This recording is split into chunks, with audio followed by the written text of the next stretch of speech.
Coucou les filles, alors je vous retrouve encore pour un chapitre suivant sur la liste beauté pour aller à l'essentiel. Et aujourd'hui nous allons parler des bras, des mains et des ongles. Donc nous commençons tout de suite avec la première liste qui sont les 5 trucs pour se prendre en main. Donc c'est un jeu de mots, bien sûr. Donc il faut protéger ses mains. Donc il ne faut pas hésiter aussi à mettre des gants quand on fait du jardinage, par exemple. Il ne faut pas hésiter à, comment dire, à mettre une crème anti-solaire, comme d'habitude, toujours le soleil, quand on va se balader ou autre. On néglige souvent ses mains, on met une crème hydratante sur les mains, mais on met rarement un truc anti-soleil, on met rarement des gants. L'hiver, quand il fait froid, c'est vraiment quand on a très froid qu'on met des gants, mais il faudrait mettre des gants l'hiver, il faudrait mettre des gants quand on jardine, des gants quand on fait la vaisselle. On ne protège pas assez nos mains, donc premier mot de la liste, c'est se protéger. Gommer, voilà, de temps en temps, il ne faut pas hésiter aussi à faire un gommage des mains. Moi, j'ai pas un gommage spécial main, contrairement aux pieds où j'ai des gommages spécial pieds.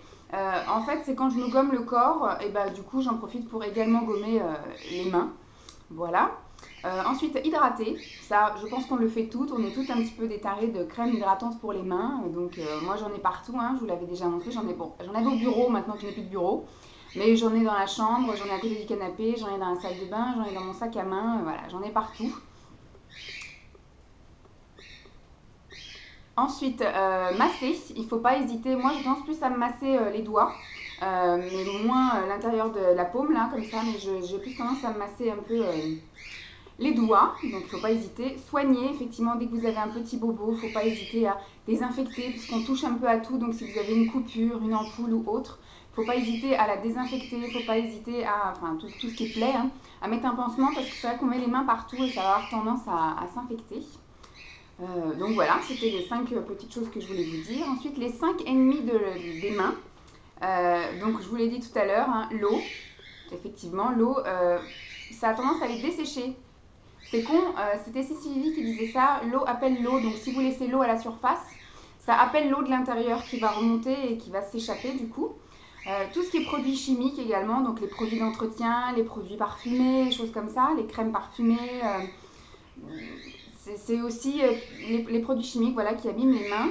Les UV, ça je vous avais dit, le soleil, c'est pas très très bon pour la peau en général, donc la peau des mains également. Le froid, c'est aussi, ça dessèche beaucoup la peau, ça fait des rougeurs et des tiraillements. Donc le froid est un ennemi de la main. La chaleur également et la transpiration. En fait, on transpire beaucoup là. C'est dans les mains et les pieds qu'il y a le plus de glandes de transpiration en fait, et c'est là qu'on transpire le plus. Et c'est vrai que du coup, si vous avez tendance à beaucoup transpirer et à pas vous laver les mains très souvent, dans la transpiration, c'est quand même plein de petites bactéries.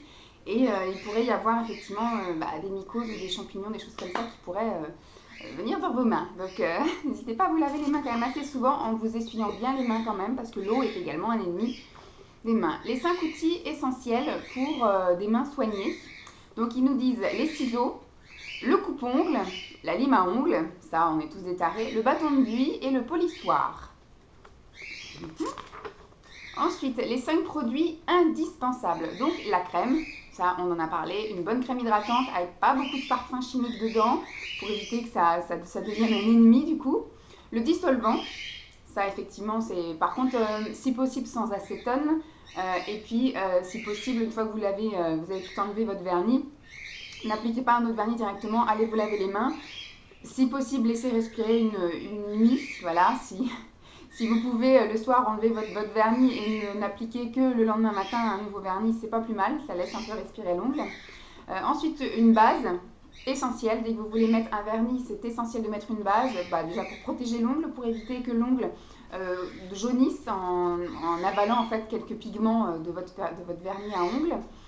Et ne soit étouffé ou autre, de l'huile ou du gel pour les cuticules, donc aussi bien pour les hydrater que effectivement pour les repousser un petit peu.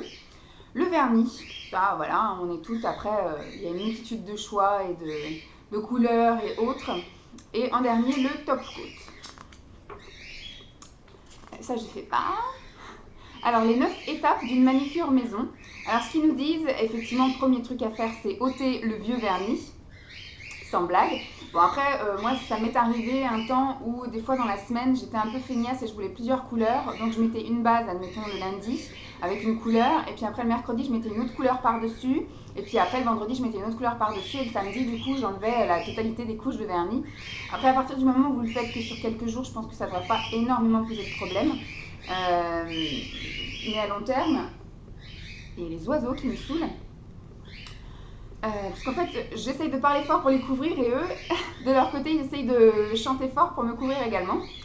Alors, deuxième chose, il faut limer ses ongles, hein, parce qu'en général, voilà, c'est quelque chose qui pousse assez vite. Moi, je sais que j'aime pas avoir les ongles longs, mais après, chacun fait à sa guise.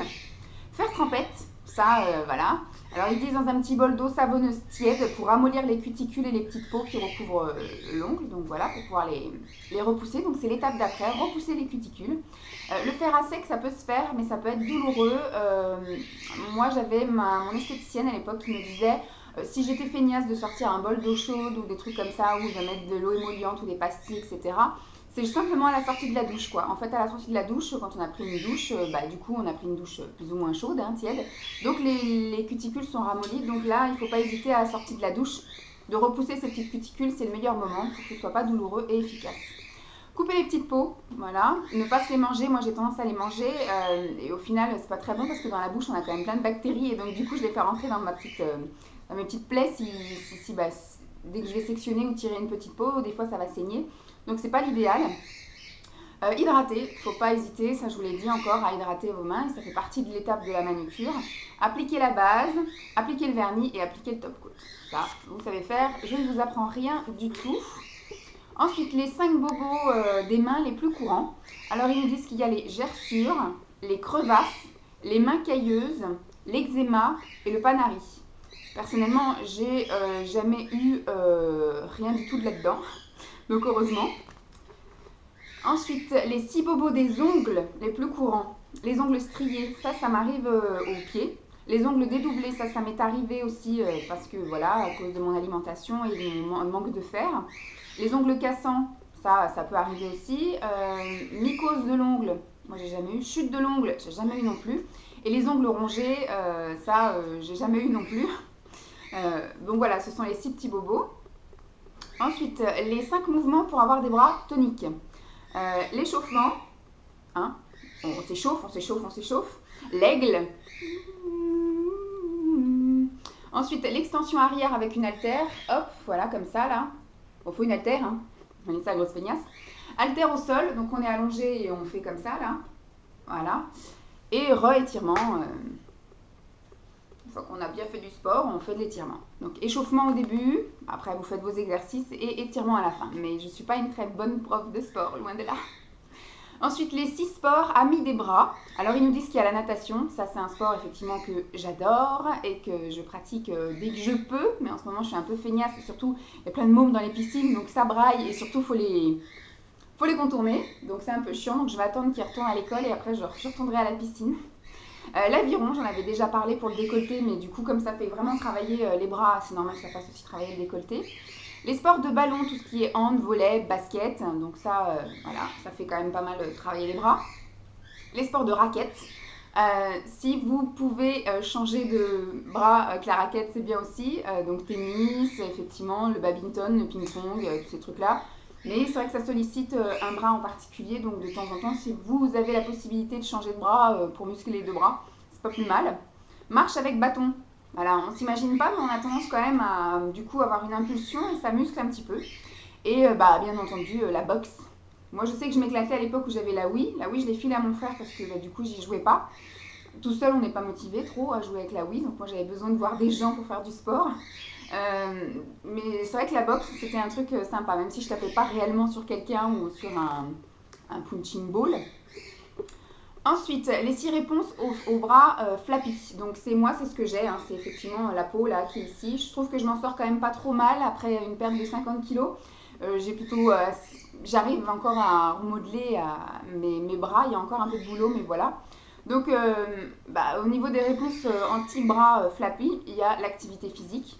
Moi, c'est ce que je priorise quand même. Les massages, c'est aussi ce que je fais tous les matins et tous les soirs. Les crèmes amincissantes, vous savez que je ne crois pas trop ça, aux vertus des crèmes amincissantes, si ce n'est un peu les crèmes raffermissantes, nourrissantes, etc. et l'action du massage. Bouffer les oiseaux. Le laser, bon voilà, je pense qu'il faut avoir les moyens. Je ne les ai pas.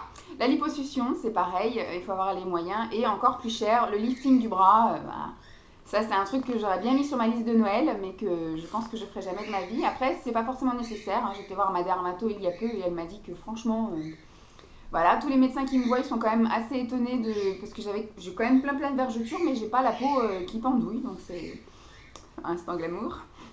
Alors, les 5 astuces pour mettre des bras potelés en valeur. Donc, il faut éviter tout ce qui est moulant, hein, évidemment, pour éviter que ça se voit. Il faut éviter tout ce qui est saucissonnant, hein, pour éviter que ça fasse enfin, que ça vous mange, quoi. C'est-à-dire, par exemple, les manches comme ça, là, avec un élastique en plein milieu, pour pas que ça vous ceinture le bras, ça fait moche. Ne pas hésiter à voiler, c'est-à-dire mettre des choses, on va dire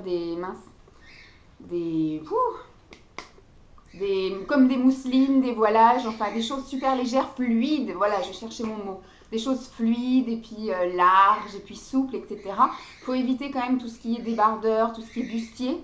Là, c'est la catastrophe, il y a tout qui déborde, on voit tout. Moi, je sais que je l'ai fait et je sais que c'est moche. Donc, il faut juste éviter. Après, si vous aimez, vous faites ce que vous voulez. Franchement, il faut s'éclater dans la vie. Si vous n'avez rien à foutre, faites comme vous voulez. Teinter. Donc, il ne faut pas hésiter à mettre de la couleur. Déjà, c'est bon pour la tête, c'est bon aussi pour les yeux des autres. Et du coup, ça va un petit peu camoufler. Et puis voilà, comme je disais, colorer vos tenues. Hein. Essayez de mettre quelque chose de, on va dire, plus sombre en haut et d'uni et de plus coloré ou de plus bariolé en bas pour attirer le regard ailleurs que sur vos défauts. Ensuite, les 5 déodorants pour lutter contre les petites mauvaises odeurs. Donc, il y a le déodorant en spray, le stick, le roll-on, les crèmes déodorantes et la pierre d'Alain. Voilà, c'était le petit chapitre consacré aux bras, aux mains et aux ongles. C'est une petite liste sympa, rigolote comme ça, où je vous glisse encore des petites anecdotes et des petits blabla. Prochain chapitre, c'est sur le ventre, les hanches et les fesses. Donc dites-moi si je continue ma petite série cette semaine ou si j'arrête là. Je vous fais donc des gros bisous et puis je vous dis à très vite. Bye!